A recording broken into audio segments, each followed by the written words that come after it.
خصوصاً على سید الرسل وخاتم النبیین وعلى آلہ وصحبہ وأتباعہ أجمعین اما بعد۔ حضرات علماء کرام، محترم بزرگوں، بھائیوں، ساتھیوں،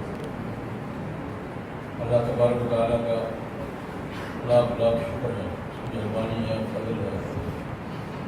جامعہ فتحیہ کے ساتھ اس سال کے تعلیمی پروگرام میں جو وعدہ میں نے کیا تھا، اللہ تعالیٰ نے اس کو نبھانے کی توفیق عطا کی۔ ہمارا دوسرا پروگرام یہ تھا کہ احکام القرآن کے حوالے سے کچھ محاضرات ہوں گے، اور احکام القرآن میں بھی اس سال کے لیے ہم نے منتخب کیا تھا خاندانی نظام، نکاح، طلاق، وراثت کے متعلقہ مسائل، اور آج کی عالمی دنیا کے ساتھ بھی جن مسائل میں ہمارے جھگڑے تنازعات ہم نے ان کو موضوع بحث کرایا تھا۔ الحمدللہ 13 نشستیں ہماری پروگرام کے مطابق ہو چکی ہیں۔ جو موضوع ہے وہ اس کے حالت میں ممکن نہیں نہ ہوا ہے اور نہ ہی 13-14 نشستوں میں ہو سکتا ہے، لیکن یہ مجھے اطمینان ہے کہ بڑی بڑی موٹی موٹی باتیں دو حوالوں سے، اس حوالے سے کہ اسلام کا خاندانی نظام، اس کا بنیادی ڈھانچہ کیا ہے، اور اس حوالے سے کہ اسلام کے خاندانی نظام کے حوالے سے آج کی بین الاقوامی دنیا میں جو تنازعات ہیں ان میں کیا بڑے بڑے تنازعات ہیں، اس حوالے سے 13 نشستوں میں کچھ باتیں ہوئی ہیں۔ اللہ تبارک و تعالیٰ جو باتیں صحیح ہوئی ہیں عمل کی توفیق عطا فرمائے، اور جو غلط ہو گئی اصلاح کی توفیق عطا فرمائے، اور اللہ پاک اپنی بارگاہ میں قبولیت اور رضا عطا فرمائے۔ آج کی نشست ایک عمومی موضوع پر ہے کہ موجودہ جو فکری تہذیبی کشمکش ہے اس میں دینی مدارس کا کردار کیا ہے اور کیا ہونا چاہیے۔ فکری اور تہذیبی کشمکش پر بات کرنے سے پہلے میں ایک بات کی طرف توجہ دلانا چاہوں گا کہ دینی مدارس ہمارے معاشرے میں 1857 سے پہلے انگریزوں کے باضابطہ یہاں قبضہ جمانے سے پہلے دینی مدارس ہی ہمارے علمی، فکری، تہذیبی مراکز۔ ہم قرآن و حدیث بھی یہی پڑھتے تھے، فقہ و شریعت بھی یہی پڑھی جاتی تھی، معقولات بھی یہی پڑھائے جاتے تھے، فلکیات اور سائنس وغیرہ بھی یہی پڑھی جاتی تھی، عروض اور قافیہ اور یہ ریاضی وغیرہ سب اکٹھی تھی۔ اس زمانے میں یہ دینی علوم اور عصری علوم کی تقسیم نہیں تھی۔ قدیم جدید کی تقسیم کہہ لیں یا دینی اور غیر دینی کہہ لیں، یا اور عصری یا پرانے کہہ لیں، یہ تقسیم اس سے پہلے نہیں تھی۔ یہی باب پڑھا جاتا تھا، یہی حدیث پڑھی جاتی تھی، یہی ریاضی پڑھی جاتی تھی، یہی فلکیات اور سائنس پڑھی جاتی تھی، یہی معقولات پڑھے جاتے تھے، فلسفہ ہوتا تھا، معاشرت سب علوم ایک جگہ پڑھائے جاتے تھے، اور درس نظامی تقریباً سب کا مجموعہ تھا 1857 تک، صدیوں سے۔ یہاں ہندو بھی یہی پڑھتے تھے، سکھ بھی یہی پڑھتے تھے، اور باقی غیر مسلم بھی یہی پڑھتے تھے، اور بڑے بڑے اچھے مدرس ہوتے تھے، بڑے بڑے غیر مسلم مدرسین جو ہمارے علوم کے مدرس تھے، بڑے بڑے مذہب کے مدرس تھے۔ حکیم کامران ایک بہت معروف ہندو مدرس تھے، یہی قرآن پڑھاتے تھے اور لوگ معقولات کی ایمان سمجھے جاتے تھے۔ حضرت مولانا مناظر حسن گیلانی رحمۃ اللہ علیہ نے ان کا ذکر بھی کیا ہے، مسلمانوں کے نظام تعلیم و تربیت پہ دوسرے سب پڑھتے پڑھاتے تھے، اساتذہ بھی ہوتے تھے، طلبہ بھی ہوتے تھے، تمام علوم مشترک پڑھائے۔ انہوں نے ان کا ذکر بھی کیا، حکیم کامران اپنے دور کے امام المعقولین شمار تھے، چوٹی کے مدرس، ان کا لطیفہ بھی لکھا۔ ان کا یہ بھی کہتے ہندو تھے لیکن مدرس سے بہت پڑھاتے تھے ہمارے مدارس۔ تو اگر مدارس تقسیم تھی، ایک ہی مدرسہ ہوتا، سب کچھ اسی میں پڑھا جاتا۔ حکیم کامران کا لطیفہ یہ لکھا ہے مولانا مناظر حسن گیلانی رحمۃ اللہ علیہ نے، ان سے کسی نے پوچھا حکیم کامران سے کہ حکیم صاحب آپ تو غیر جانبدار ہیں، نہ شیعہ ہے نہ سنی، یہ شیعہ سنی اختلاف کے بارے میں آپ کی رائے کیا ہے؟ آپ تو شیعہ ہیں نہ سنیں، آپ ہندو ہیں،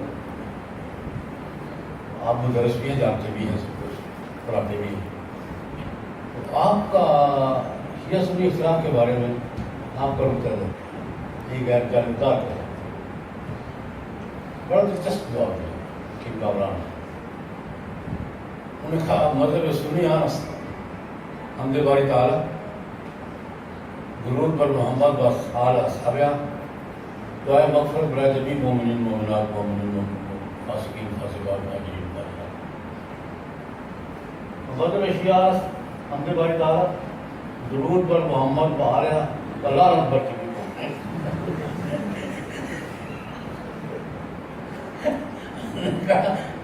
سنی مذہب یہ ہے اللہ کے حمد و ثنا حضرت محمد پر، ان کے آل صحابہ پر درود، اور تمام مومنین مومنات فاسقین فاجرات گناہگار غیر سب کے لیے دعائیں کرتے ہیں. یہ سنی ہے. اور مذہب شیعہ آنست کے حمد باری تعالیٰ اللہ کی حمد درود پر محمد والیہ اللہ اکبر جمیع مومنین مومنات.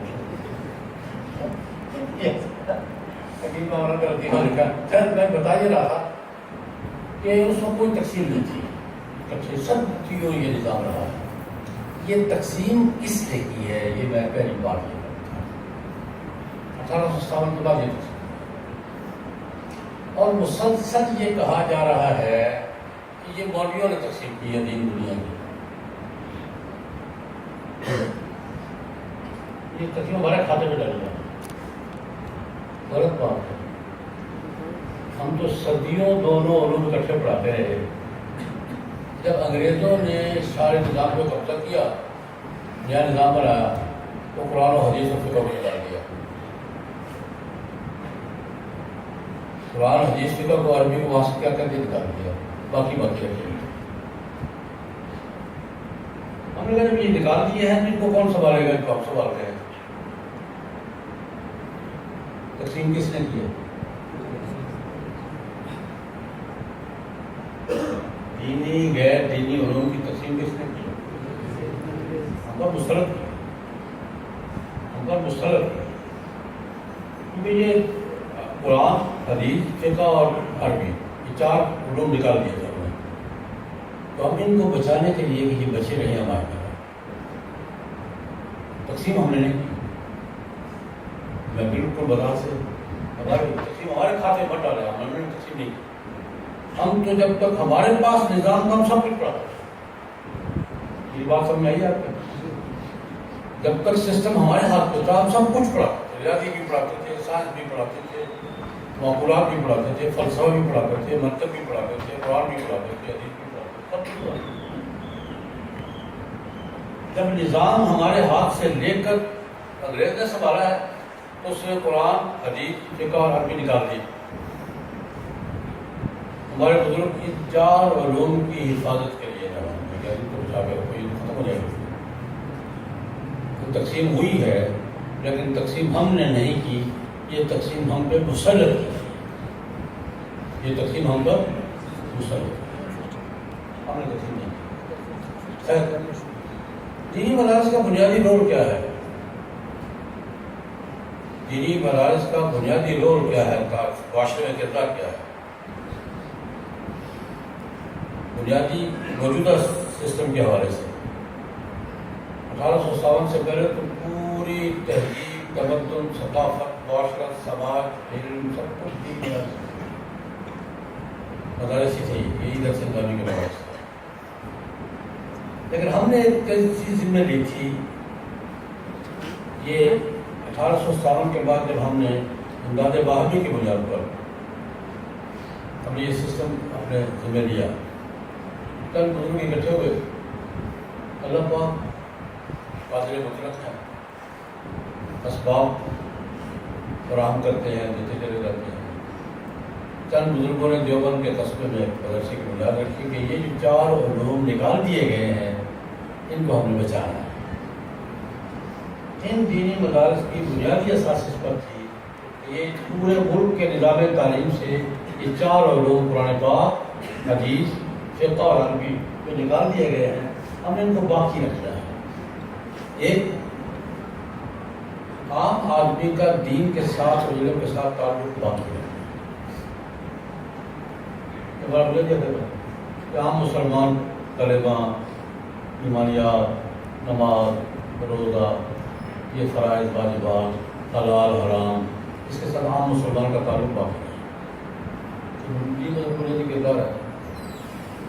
دو تیسرا یہ تھا کہ 1857 کے بعد فکری تہذیبی فتنے یہ ارتداد کی تحریکیں یہاں شروع ہوئی. ہندوؤں نے شروع تحریک شروع کر دی. انگریز عیسائی پادری آئے اور اپنی تبلیغ شروع کر دی اور ادھر پنجاب میں سکھ آگے بڑھتے چلے گئے. مسلمانوں کا عقیدہ اور ایمان یہ گزارا ہے. میں دینی مدارس کا بنیادی ہدف بتا رہا ہوں. 4 علوم جن کو انگریزوں نے تعلیمی نظام سے نکال دیا تھا ان کو باقی رکھنا ہے. ہمارے نظام کی 4 علوم ہیں جن سے متعلقات عربی پڑھاتے ہیں, فقہ پڑھاتے ہیں, حدیث پڑھاتے ہیں, قرآن پڑھاتے ہیں. اس سے متعلقہ جو علوم کو پڑھاتے ہیں یہی ہمارے 4 علوم یہی ہیں جن کو جن کو ضروریات شمار کیا جاتا ہے.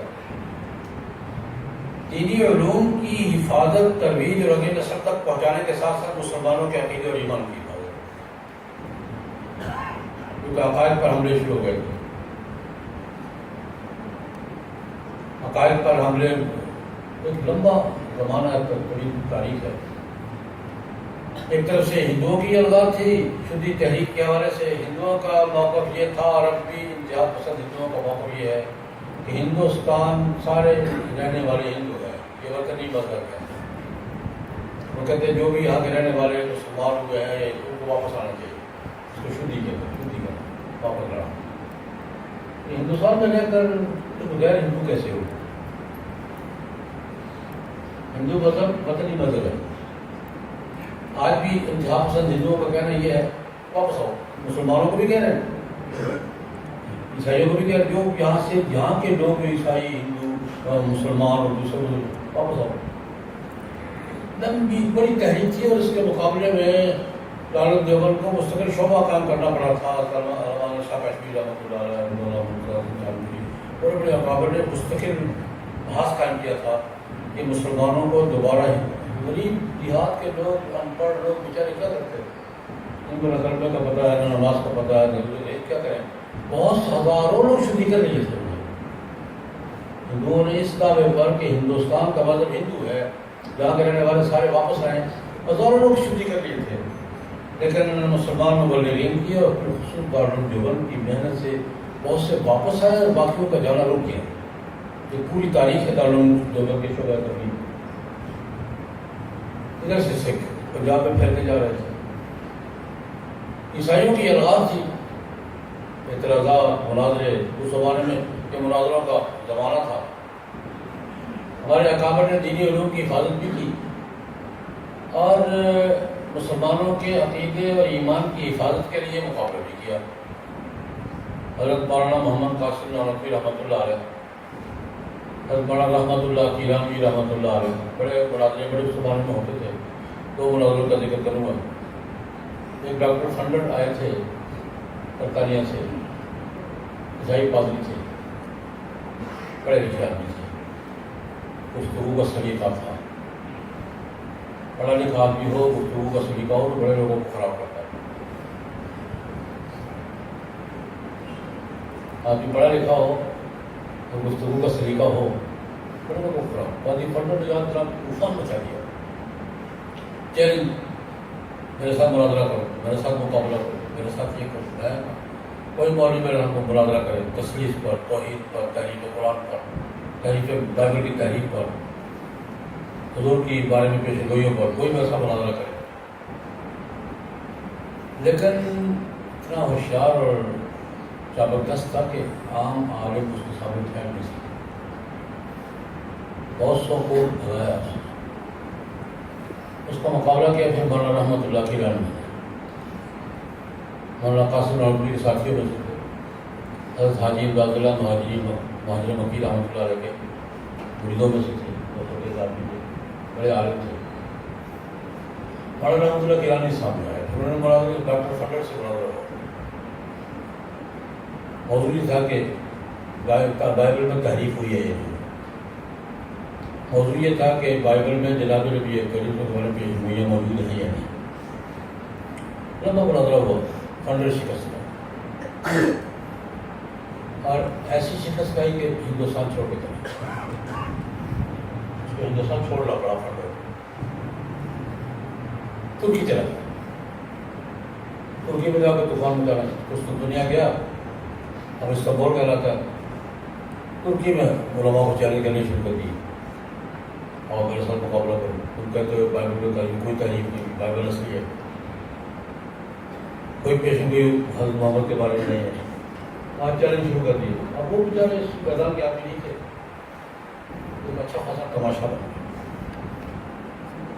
سلطان عبد المجید اس زمانے میں ترکی کے خلیفہ تھے، بڑی دلچسپ تاریخ ہے یہ، اور مدینہ منورہ مکہ مکرمہ خلافت عثمانیہ کا حصہ تھے۔ سلطان عبد المجید نے اعلان کروایا حرمین شریف میں حج کے موقع پر کہ بھائی ایک عیسائی پادری ہے، بڑا منطقی فلسفی ہے، بڑا گفتگو کا سلیقہ رکھتا ہے، اس نے ہمارے یہاں تباہی مچائی ہوئی ہے، کوئی سامنے آنے کی ہمت کسی میں نہیں ہے، کوئی مسلمان عالم اس کا مقابلہ کر سکتے ہو تو خلافت عثمانیہ کی طرف سے حرمین میں اعلان کروایا گیا حج کے موقع۔ مولانا رحمۃ اللہ کیلانی 1857 کی اس جنگ آزادی کے بعد ہجرت کر کے مکہ جا چکے تھے۔ یہ ایک مستقل تاریخ ہے۔ میں کسی موقع پر مولانا رحمۃ اللہ کیلانی کا مکہ مکرمہ میں کیا کہنا تھا یہ چھوڑے گا، ایک الگ موضوع ہے، لیکن وہاں سے جا چکے مدرسہ سعودیہ کا آغاز ہو گیا تھا۔ تو سلطان عبد المجید کو لوگوں نے بتایا کہ یار ایک مولوی آیا ہوا، ہندوستان سے آیا ہوا، بڑا عالم ہے، بائبل جانتا ہے، وہ کہتا ہے کہ میں مقابلہ کروں، پتہ تھا کوئی فنڈر ہے، وہ کہتا ہے میں مقابلہ کروں گا۔ جب سلطان عبد المجید کے سامنے مولانا رحمۃ اللہ کیلانی کو پیش کیا گیا تو کہتے ہیں آپ لڑکے کو عالم مانگا کہ یہ کون سا جاٹ کی ذمہ گیا، سادہ سے کپڑے، سادہ سا آدمی، یار کہ میں نے مولوی مانگا تھا، یہ کیا غلط یہی ہے۔ سلطان عبد المجید کی دعوت پر مولانا رحمۃ اللہ کیلانی استنبول گئے، مناظرے کا چیلنج قبول ہوا ڈاکٹر فنڈر کا، لیکن جب آمنے سامنے آیا تو ڈاکٹر فنڈر نے دیکھ لیا تو وہی ہے، اس نے انکار کر دیا۔ اس نے کہا میں نے ترکی عالم سے چیلنج دیا تھا، ترکی سے باہر کے کسی عالم سے مناظرہ نہیں کیا۔ میری شرط تھی ترکی علماء کا میرا مقابلہ کرا، یہ کدھر سے دے آیا، میں نے بلانا۔ فنڈر نے انکار کر دیا۔ اس وقت سلطان عبد المجید کو پتہ لگا یہ مولوی کیا ہے، ایسے مولوی دیکھنے میں کچھ نہیں لگا ہے، اگر جو مولوی ہے مولوی دیکھنے میں کچھ نہیں آتی کہ میں سادہ سا بندہ یار۔ اس وقت سلطان عبد المجید نے یار کہ مولوی کیا ہے، اس نے سرکاری مہمان بنایا، پھر اس نے کہا کہ حضرت مہربانی کریں اس موضوع پر جو زیادہ موضوع ہے تحریف بائبل کا، اور آپ اس میں کتاب لکھیں۔ مولانا رحمۃ اللہ کیلانی نے اظہار الحق، ان کی معروف کتاب ہے، عربی میں لکھی، سلطان عبد المجید کی فرمائش پر لکھی، اور اس کے سلطان عبد المجید نے کئی زبانوں میں ترجمے کروا کے سرکاری خرچے پہ لاکھوں کے تعداد میں تقسیم کروائی اظہار الحق۔ اس اظہار الحق پر اس وقت کے لندن ٹائمز کا تبصرہ یہ تھا کہ یہ کتاب اگر 50 سال تک پڑھی جاتی رہی تو دنیا سے عیسائی مذہب کا علم بھی مل سکتا ہے۔ لندن ٹائمز کا یہ کتاب پڑھی جاتی رہی، علم بھی مل سکتا ہے۔ وہ اس کا ترجمہ کیا ہے حضرت مولانا مفتی محمد تقی عثمانی نے بائبل سے قرآن۔ مولانا مفتی محمد تقی عثمانی دامت برکاتہ نے جو کتاب دی، ان کی کتاب ترجمہ ہے اظہار الحق کا، بائبل سے قرآن تک، دو جلدوں میں ایک مقدمہ الگ ہے اس کا، بڑی غضب کی چیز ہے۔ عیسائیت کو سمجھنے کے لیے اس سے بہتر کوئی کتاب۔ میں بات یہ کر رہا تھا کہ ہمارے بزرگوں نے تعلیم اور یہ اسلامی عقائد کا دفاع مقابلہ مناظرہ. تیسرے نمبر پر دیکھیں، ایک ہوتی ہے تعلیم، ایک ہوتی ہے تربیت، ایک ہوتا ہے ماحول. تینوں لازم ملزوم ہیں. تعلیم کتاب کی، تربیت عمل کی، ماحول کا اپنا پرانا ماحول باقی رکھا. ہمارے بزرگوں نے تینوں باتوں کو پوری طرح باقی رکھنے کی کوشش نہیں کی، باقی رکھنے میں کامیاب ہے. ایک چیلنج ہمارے لیے تہذیبی ماحول کا بھی تھا، بدل ہو جائے. ویسے عام طور پہ بدلنے کو ہر چیز کو لباس کیسے پہننا کہ جب پورا ماحول بدلتا ہوگا. لیکن لباس شخصی طور پر دوسرا ٹھیک ہے، لیکن اگر لباس کی تبدیلی سے اور وضاحت کی تبدیلی سے پورا ماحول تبدیل ہوتا ہو تو کلچر بدل جاتا ہے، تہذیب بدل جاتی ہے، ثقافت بدل جاتی ہے. اس وقت بڑی الوار ہوئی، چھوڑو یار یہ پرانے طرح سے پینٹ کوٹ پہنو، بڑی یہ کیا ضرورت ہے، بجائے چھوٹی چھوٹی باتیں لگتی ہے. لیکن جب اجتماعی مہم ہو جائے نا، یہ پھر شخصی بات نہیں ہوتی، یہ تہذیب اور تمدن کی حفاظت کی بات ہوتی ہے. یہ ہمارے اکابر کا اعزاز اور امتیاز سمجھا، دنیا بھر میں کہیں چلے جایا. ہمارے اکابر نے تعلیم کا نظام بھی باقی رکھا، تربیت کا خانقاہی نظام بھی باقی رکھا، لباس اور وضع قطر کا ماحول بھی باقی رکھا. اب تک باقی ہے، دنیا والوں کو اب تک نظر بھی آ رہا ہے. جو بھی ہے یار یہ ادھر ہے، یہ اسی طرح باقی ہے، فرق نہیں پڑا ہے. دنیا کو نظر بھی آ رہا ہے اور چپتا بھی ہے. پوری 200 سال کو تبدیلی نہیں آ رہی ہے. اور یہ میں سمجھتا ہوں کہ یہ تہذیبی اور ثقافتی دنیا میں بہت بڑی فراست تھی ہمارے بزرگوں کی. یا تعلیم کے ساتھ تربیت بھی باقی رکھو، تربیت خانقاہی نظام، روحانی تربیت، اور ماحول بھی باقی رکھو کہ ماحول آپ یہ تسلسل اگر آپ کو پرانے تہذیبی ماحول کا تسلسل آپ کو نظر آئے گا تو یہاں نظر آئے گا، دنیا میں اور کہیں نظر. یہ میں مدارس کا کردار اس وقت تک تو ہے، اس وقت تک تو ہے نہیں. ایک اور بات جو اپنے میدان میں تینوں سے بڑی ہے، اپنے میدان میں تینوں سے بڑی ہے کہ انگریز نے قبضہ کر لیا تھا، حکومت بن گئی تھی، اب غلام ہو گئے تھے. اس غلامی کے خلاف آزادی کا ذہن حضور سب قبول کر چکے تھے، باقی سارے طبقے قبول کر چکے تھے. ہم نے آزاد نہیں رہنا، غلام نہیں رہنا، آزاد ہونا ہے. ہم تو انگریزوں کا غلام ہو گئے، مجبوری ہے، پر غلام نہیں رہنا، آزاد ہونا ہے. اور پھر صرف ذہن نہیں، تیاری. میں تاریخ کا بھی طالب علم ہوں. ہندوستان کی تحریک آزادی 1857 سے پہلے کی تو لڑی ہی انہوں نے، گاڑی والے پگڑی والوں نے. 1857 کی جنگ آزادی کے بعد جو سیاسی تحریکیں چلی ہیں، ان سیاسی تحریکوں کو پورے ہندوستان میں، کلکتہ سے پشاور تک پورے ہندوستان میں کارکنوں کی کھیپ مدارس نے کرا. لیڈرشپ میں بھی، بلکہ میں تو لطیفے کے طور پہ کہا کرتا ہوں، علامت بن گئی تھی مدرسہ اور مولوی تحریک آزادی اور بغاوت کی علامت بن گئی تھی کہ انگریزوں کے غلام نہیں رہنا، آزادی حاصل کرنا ہے. اتنی پکی علامت بن گئی تھی کہ جو یونیورسٹی سے لوگ ادھر آئے نا، وہ بھی مولانا کے ٹائٹل کے ساتھ آئے. مولانا مدعی جو مولانا نے کسی مدرسے کو فاضل نہیں ہے،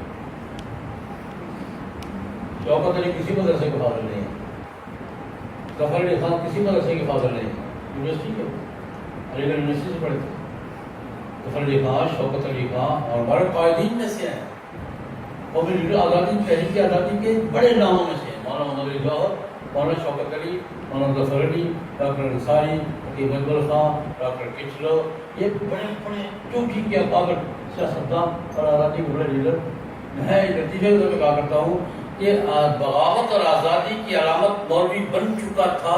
جو یونیورسٹی سے لوگ آئے نا ٹاپ کے لوگ, ان کو بھی مولانا کے ٹائٹل کے ساتھ سامنے آنا پڑا. مولانا محمد علی جوہر, مولانا شوکت علی, مولانا ظفر علی. یہ علامت بن گئی تھی کہ آزادی کی علامت یہی, مولوی آزادی کی علامت ہے. یہ تحریک آزادی کو قیادت بھی فراہم کی, تحریک آزادی کو کارکن بھی فراہم کیے, اور اللہ رب العزت نے ان سے چوبکی لڑائی لڑی انہوں نے. یہ معاشرے میں تہذیب کے محافظ بھی تھے, پرانی ثقافت کے محافظ بھی تھے, اپنے عقیدے اور ایمان کی حفاظت بھی تھے, محافظ بھی تھے, اپنی آزادی کے جذبے کے محافظ بھی تھے, اور اپنے علوم کے محافظ. آج بھی اپنا کردار ادا کر رہے ہیں. یہ میں نے ماضی اس لیے بیان کیا ہے کہ ہماری آج کی ذمہ داری کیا ہے, آج کی ضروریات کیا ہے. ہماری مدارس کی الحمدللہ اپنے محاذ میں کامیاب ہے. جو محاذ سنبھالا تھا اس میں پوری طرح کامیاب ہے. ہم نے محاذ کیا سنبھالا تھا, واقعہ عرض کرتا ہوں. حضرت مولانا محمد قاسم نانوتوی رحمۃ اللہ کے بیٹے تھے, حضرت قاری محمد طیب صاحب کے والد تھے, حضرت مولانا مصطفیٰ رحمۃ اللہ علیہ, بڑے اکابر علماء دیوبند کے مرحوم تھے. اس زمانے میں سب سے مضبوط اور مستحکم مالیاتی ریاست مسلمانوں کی حیدرآباد کا کر, سب سے امیر ریاست. اب سب رحمۃ اللہ علیہ تشریف لے گئے یہ حیدرآباد کے نواب کی دعوت پر, دورے پر. تو نواب حیدرآباد نے افسر سے کہا کہ افسر بات یہ ہے, ہم نے تجربہ ہوا ہے کہ آپ کے مدرسے سے جو پڑھ کر نکلتا ہے, آپ کے مدرسے سے جو فارغ آتے ہیں, 2-4 رکھے ہیں ملازم. ہمارے 3-4 سال سے تجربے میں ہے کہ یہ اہلیت میں بھی دوسروں سے زیادہ ہے اور دیانت بھی دوسروں سے, کام بھی زیادہ کرتے ہیں اور دیانتدار بھی ہیں. تو میں نے آپ کو اس دعوت دی ہے کہ میں آپ کے ساتھ ایک معاہدہ کرنا چاہتا ہوں, جتنے فارغ ہو وہ بھیج دیا کریں, جتنے فارغ ہو بھیج دیا کریں, اور سال کا بجٹ بل بلا کے بھیج دیا کریں. مولویوں کو اس سے زیادہ کیا فکر ہوتی ہے بھائی, سال کا سارا بجٹ آ رہا ہے اور سارے فارغ خبریں ہیں. ایک مولوی کے اس کی زیادہ خوشی کی بات کیا ہوگی. بس آپ صاحب واپس آئے, یہ پیشکش ہے. شیخ الہند حضرت مولانا محمود حسن قدس اللہ صلی اللہ عزیز صدر مدرس کی شیخ الحدیث آپ صاحب موجود تھے. حضرت شیخ الہند سے عرض کیا کہ حضرت آج تو اللہ پاک نے ہمارا کام کر دیا, قدر بھی مانگنا پڑے گا, قدر بھی سارا مل جائے گا, اور بندے بھی کھپ جائیں گے. میں نے وعدہ نہیں, انہوں نے کہا وعدہ تو نہیں کر رہا ہے, نہیں وعدہ نہیں کرتا, بزرگوں سے پوچھ کے کرنا. اچھا ٹھیک. حضرت گوئی رحمۃ اللہ علیہ حیات تھے, آخر میں نابینا ہو گئے تھے, بزرگ تھے, گوئی شریف میں رہتے, لیکن حیات تھے, سرپرست تھے داروں میں. حضرت کے پاس جاؤ, حضرت جو فرمائیں گے. آخر محمد اللہ صاحب تشریف لے گئے حضرت گوئی کے جاؤ. حضرت یہ پیشکش ہوئی ہے, یہ جو روایت میں نے سنی ہے نا, قاری صاحب نے بھی کہیں لکھی ہے, لیکن میں نے سنی ہے یہ روایت براہ راست سنت مولانا مفتی عبدالواحد صاحب رحمۃ اللہ علیہ پرانے ہمارے اکابر میں, اور قاری طیب صاحب نے کسی جگہ یہ تفصیل لکھی ہے. الفاظ کا فرق ہوگا. اگر وہی کی خدمت میں جا کے ایسا کہ حضرت جو آپ حیدرآباد نے یہ پیشکش کی ہے, آپ سے اجازت کریں گے. اور احمد عبادت نہیں کر لیا, تمہاری کیا رائے ہے؟ حضرت ہو جائے بہت اچھی بات, جان چھوٹ جائے. حضرت گگوئی قبلہ ہو رہا, اور احمد میں تمہیں بیوقوف تو سمجھتا تھا, پر اتنا نہیں.